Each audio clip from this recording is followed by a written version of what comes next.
Broadcasting live from the Business RadioX studios in Atlanta, Georgia, it's time for High Velocity Radio. Welcome to the High Velocity Radio Show, where we celebrate top performers producing better results in less time. Stone Payton here with you this afternoon, and this is going to be a good one. Please join me in welcoming to the broadcast Executive Business and Leadership Coach, Michelle Cox. How are you? I'm doing fantastic. Thank you. Oh, man, I got so much I want to talk about, a ton of questions. But maybe to begin with, give us a little bit of an overview. How are you out there helping folks, Michelle? Yeah, so I work with executives, usually at director or above level, and really looking at elevating their leadership. And I find that there's a huge correlation to your leadership as well as your role. They go hand in hand. So if you're looking to go to the next level, then let's start with your leadership. How are you leading? When you're getting your arms around that and trying to help them think through it, I'm sure the answer is yes, but I'm going to ask anyway. Are you seeing some patterns? Like, what are some of the most prevalent things that you feel like or maybe are holding some of these leaders back?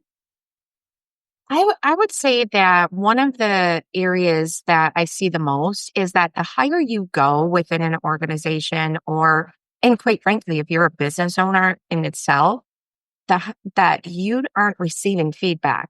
You get less and less and less feedback. And so you lose that sense of awareness. Where exactly do I need to work? Where do I need to grow and develop? What is impacting my team? What's impacting my peers? And that is a huge piece of it.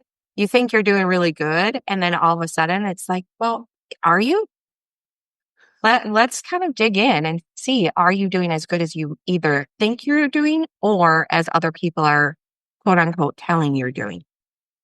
Well, it's an excellent point because I guess many of us have heard the saying that it's lonely at the top, but I guess the dynamics are such that that's just the way things are. It is lonely, at least in terms of getting candid, practical feedback that you can turn around and learn from and act on, isn't it? Yes, it is. As an example, I spoke with an executive this morning and he's like, yeah, I don't really receive feedback anymore. And he said to me, he was like, I might get, maybe you might want to say something like this or say something like that, but it's not that elevated type of, here's a trend I'm seeing. This is what's going to take you to the next level and having a different type of conversation with somebody at that level.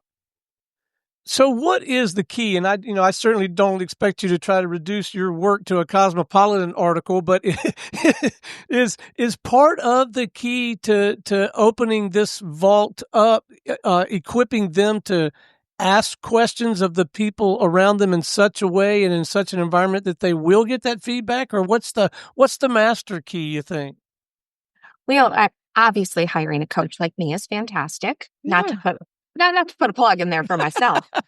But honestly, hiring an external point of view so you're able to get back, because somebody externally is able to see the trends and see it. They're not attached to whatever it is you're doing. So they're the people that are going to provide you that type of honest feedback because they have no skin in the game other than to make you successful and help you be successful. The second piece is, like you had said, asking powerful questions. If you're asking your team, hey, is there anything else I can do to help you? If you're stopping at that question when they say, no, you're doing great, you need to take that question a step further. What's one thing I can do that will truly support you in what you're up to? Whether it be your professional development goals, whether it be your personal goals, whatever that looks. What's one thing? And usually when you're asking that question, someone's like, well, I could think of one thing that you can do to support me differently. So it's starting to peel back the onion just a tad bit. And if they're not providing you anything, keep asking. Don't wait. And don't just look for your team or your boss. Look at your peers. Look all around you. The first time a leader exhibits that behavior is probably, it might feel a little bit clunky, but I bet with a little bit of repetition and with and maintaining the discipline to make it as safe an environment as possible to have that conversation, I bet it is truly powerful and pays some real dividends. It does. It does. And I would say that you're right. It is a little bit from an executive when you first start having that conversation. Part of it is prefacing. Listen, I want you to be successful and I really want to set you up for success. And I'm not perfect. I have blind spots just like you have blind spots or anybody else in this world has blind spots. And so I really want to find out what my blind spots are so I can enable you. And when you make it about you, not about them, like, hey, there's that correlation. So I want to support you. And it's also saying, I'm going to have a vulnerable conversation with you and really expose myself to say, I'm open. I want to grow. I want to develop. And your feedback is helping me do that too. So what's the backstory, Michelle? How did you get involved with coaching? Initially, so I was part of an amazing organization and they really focused on developing their leaders. Their business model was if you develop your leaders, they're going to develop your employees. Employees are going to take care of your customers. And at the end of the day, that's going to drive business results. So they really set up the structure where I was getting constant development as a leader. And as the years went on, I was with the organization for 16 years. And the initial CEO, he retired. And so when he retired, new CEO comes in, they have a new philosophy, and you start seeing some of the structures start going like further and further away. So I decided to go out and find my own. Let me find my own leadership development and growth. How do I help all the people I'm working with? How do I help my team the most? How do I continue to develop? And I was working with all executives inside our organization as well as outside our organization. So I found an executive coaching and leadership development. I had no intention of becoming an executive coach. That wasn't necessarily what I went in there for, which people always laugh at because I was like, I didn't go in there saying, hey, I want to become a coach. And I was one of 20 people that was in that room that said, I'm not here to become a coach. I have no ambition to become a coach. And in that program, I had my own coach and my sister passed away 3 months into it.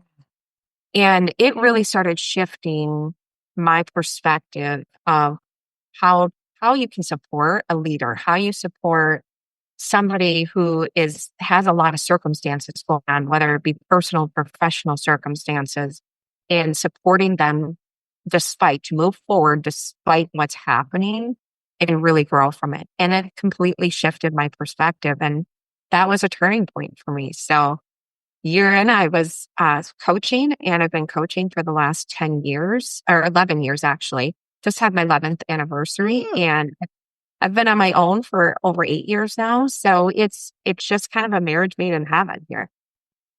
Well, and you not only had to build out this practice and continue to hone your craft, but oh, by the way, you got to learn how to run a business too, right? Yeah, very much so. Very much so. That was definitely a learning curve. Definitely a learning curve for me. Was it tough in the early going, getting the new work, like finding the people or creating an environment where they would find you? I mean, I'm sure you've cracked that code in the last 11 years, but maybe in the beginning? Definitely difficult. I would say that for me, I started building my practice while I was still in corporate. So it was in tandem. So I did them together. And because I was working with executives already, it was my niche that I hadn't said, this is my niche at that point in time. But that was who I was working with. So when I was telling them what I was up to, they're like, oh, I could really use a coach. And so it started naturally being that some of the people I was working with professionally wanted to hire me for coaching and developing. And so that's kind of where my practice was bred from and started building from there. Now, I won't say it's all sunshine and glory, right? It's not all sunshine and roses Uh, and I've always, throughout the last 11 years, I've had my own coach. And so I'm ensuring that if I'm saying everybody can use a coach, I'm modeling that behavior for people I'm working with. And hiring another coach, like ensuring that I'm leveling up my skill set in marketing, business, how do I go to sales? How do I go to market? All of those different pieces of the puzzle has really been key for me in order to grow my business. So over a decade in now, and I'm sure this has changed some over the course of you building out this practice, but what are you finding the most rewarding at this point in your career? What's the most fun about it for you these days? Oh gosh. So my why, I will say this, my why behind working with executives is really clean. I want to create a trickle effect within organizations, within businesses. So if I'm working with an executive leader, that what I'm teaching that person, they're taking that and they're pushing it down throughout their entire team, organization, what have you, to their peers. And that's my why. And that's what drives me. And when I see an executive that's moving forward, I see an executive that wants to get promoted, they get promoted. I see an executive that was working 80 hours a week and they're like, Michelle, I'm no longer working 80 hours a week. And they're down to a manageable time frame that they're working, they're taking vacations. And the other piece is taking care of themselves. I see so many executives that don't take care of themselves. And when and they go hand in hand, how you take care of yourself is how you can take care of others. And ultimately, all of those pieces, every time my client has a win, that's a win for me. So say a little bit more about what's the right word? The execution mechanism. Like, how does the work take place? Is it a lot of one-on-one? Is there group work? Is there asynchronous work? I don't know, maybe a little bit of all of it, huh? Well, I do all one-on-one in my coaching practice as it stands today, Mhm. saying that there won't be something different in the future. However, right now I found that there is a level of vulnerability and intimacy that comes when you are having that type of conversation with somebody and you really want that person to open up and you want a safe space where you know that you can say whatever it is and that person's not judging you. And that's the environment that I create for my clients. Well, it's incredible to me. I continue to find it fascinating. We've been doing this coaching series for a little while now, and that does seem to be a theme of creating a safe environment that is the level of trust that you have to create to provide for that vulnerability where you can really do that work is it strikes me that's probably something you had developed well before you sort of went out on your own. But are strategies and tactics and disciplines and those kinds of things, is that part of why you chose to be formally credentialed and go through that certification process? With the International Coaching Federation, you mean? Yeah, yeah. Yeah, I wouldn't say that that's the reason why that I chose to get my credentials. However, for me, it was how do I ensure that I'm able to provide the best coaching possible? And how do I continue to develop? And all of those, when I went out and got my credentials, you're taking testing, you're having recordings evaluated. So you're really going through a next level of development, even for yourself. And so that's the reason why I chose to do it, is to ensure that I was able to provide my clients the best possible experience that they could have. So in the work, you touched on early on when I was asking about kind of what it's like the main thing that holds leaders back. Do you ever come across folks that are having a little bit of a challenge leading all these different variations in the same workplace? I certainly hear a lot about that, but is that real? Is that something that leaders are struggling with? There are a lot of different variations. Yes. I There are. I mean, you think about there's hybrid, there's in person, there's fully remote, there's all sorts of different environments that are set up today. And so, like, physical location is one of the challenges, especially if you've never done it before. Mm. If all of a sudden you've been leading for the last 20 years in an environment that you've been face to face, and now it's 100% remote. And you would think that 5 years into being remote, that leaders have that skill set, but they don't always. They fall back. A lot of leaders fall back on, well, this is what I know. And so I want my team together. I can't get X if I'm not in person, or I can't get Y. It doesn't matter what it is. Don't get me wrong. I love being in person. I love being able to see people in person. And I also think you can facilitate relationships. You can build a cohesive team environment, even if you're not. And so a lot of it is mindset and shifting that mindset. So you have these different environments. You've got another layer of this is, I'm sure, communication styles, generations. I mean, it's a Rubik's Cube. It's not just a flat map, is it? It is not. It is not. There are like so many different components go into being a leader, much like you said, generational leadership. And a lot of that is, we talk about communication, we talk about generation. And the most interesting part about it is if we think about communication or we think about generational leadership, at the root of everything, it's what type of relationship have I created with the person?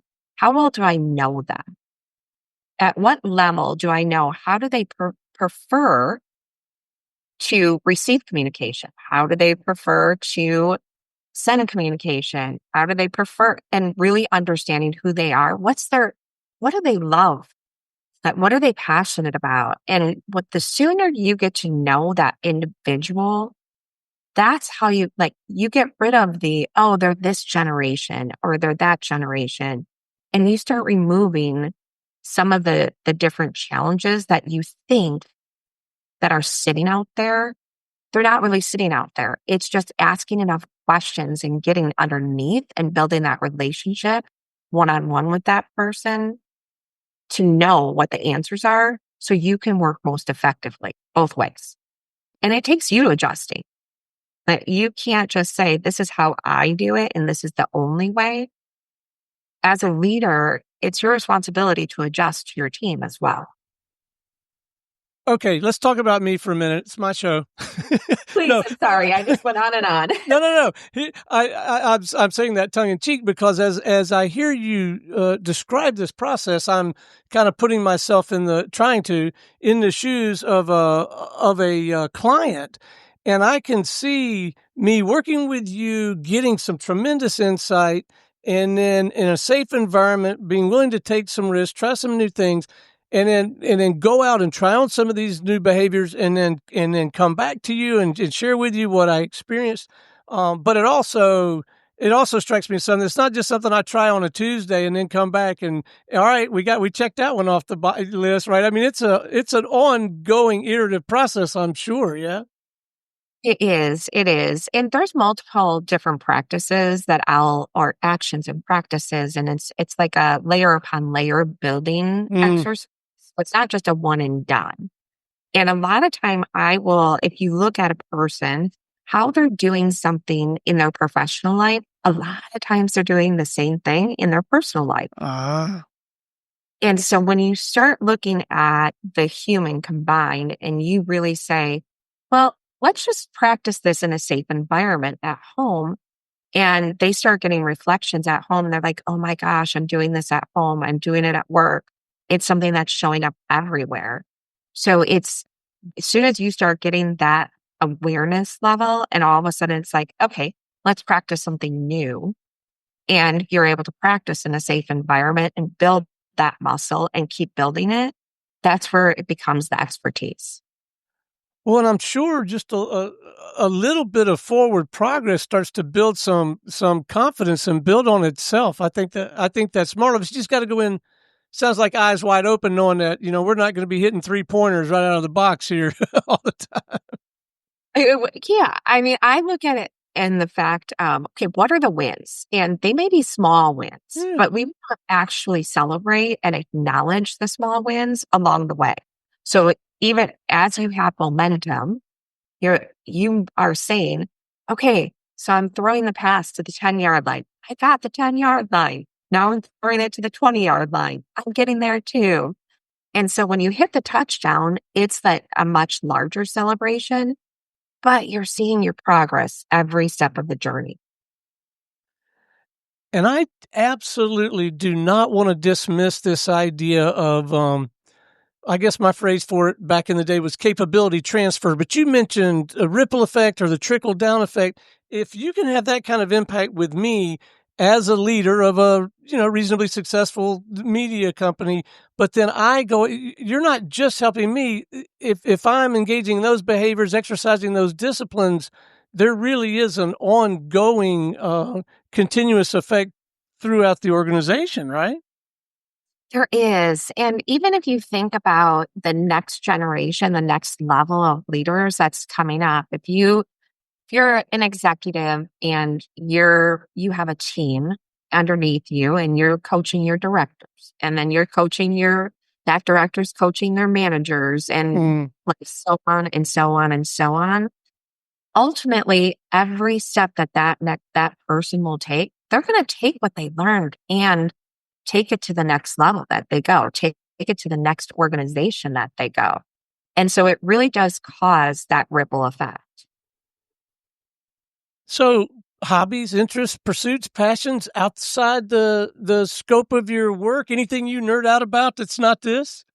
Well, yes. I mean, I'm a runner, so that Huh? is definitely, and people think, oh, that's exercise. But for me, that's like uh, that is like my little like meditation. That's my place that I love getting outside, love being able to. I live right on the river here in Milwaukee. Uh, That is a big one. I golf.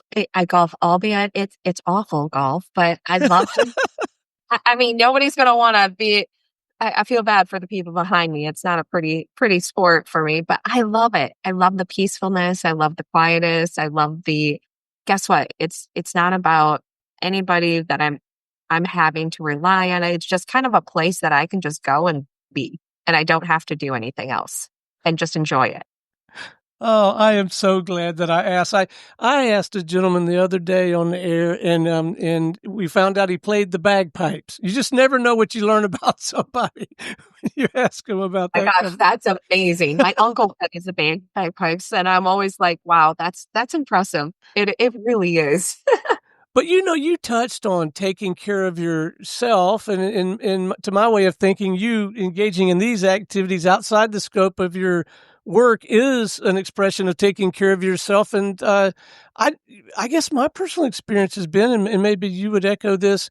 I really think, for me, hunting and fishing and traveling and boating, when I go out and do that, I honestly feel like if I give myself that space, I feel like I come back a better practitioner and better equipped to serve my client. Absolutely 100%. And I think that there is a misconception of it, like, oh, I have to push forward, I have to push through, I have to work. If I don't work, then I'm going to come back and there's going to be a million things that I'm going to have to take care of. But the thing is, sometimes you have to slow down to speed up. So what would you characterize as signals for someone to what would they be seeing, hearing, experiencing where they ought to take a step back and say, "Hey, maybe I really ought to explore this idea of engaging a coach." Are there some like telltale signs, or yeah, hit the brakes a minute and at least consider having a conversation with somebody like you? Yeah, I would say this. If you're getting passed over for promotions, that's time to say, "Oh, shoot, I might have something that I actually need to work on." And that's where I need to go out and see if there's somebody that can support me and see if there's some blind spots that I have. Or if you're losing passion behind what you're doing and how you're doing it, go out and find a coach. There's a reason why you're losing your passion behind it. It may be that what you valued 10 years, 20 years ago isn't the same thing that you value today. And what your aspirations are look different. So explore that. And the third thing I would say, if you're working a crazy amount of hours, if you find that you're not able to depend on your team, if you find that your results aren't where you want them to be, and you find that you're doing a lot of the work and your team isn't, like you're doing the work of your team, that is also a red flag. Go hire a coach. Let them help you through that process of it. Michelle, what's the best way for our listeners to continue to tap into your work, maybe have a more substantive conversation with you or somebody on your team? Let's leave them with some coordinates. Yeah, absolutely. Anybody can go to my website, www.michellelcox.com, and they can book a call with me, see more nuggets that come out. LinkedIn is an amazing place to come out there. I post pretty regularly, a lot of thought leadership, different articles. So another good place. And again, you can find me to book a call there too. What a delightful conversation. Michelle, I find you so engaging. I find your perspective inspiring, and it makes me want to kind of reflect on my own leadership, which, hey, look, gang, if you want to get a little bit of free insight and wisdom, get yourself a radio show. You can talk to some really smart people. But I have thoroughly enjoyed the conversation. You're clearly doing important work, and we sure appreciate you. Thank you so much. This is amazing. I think you're doing a very important work as well. So it's right back at you. Thank you. All right. Until next time, this is Stone Payton for our guest today, Michelle Cox, and everyone here at the Business RadioX family saying we'll see you in the fast lane.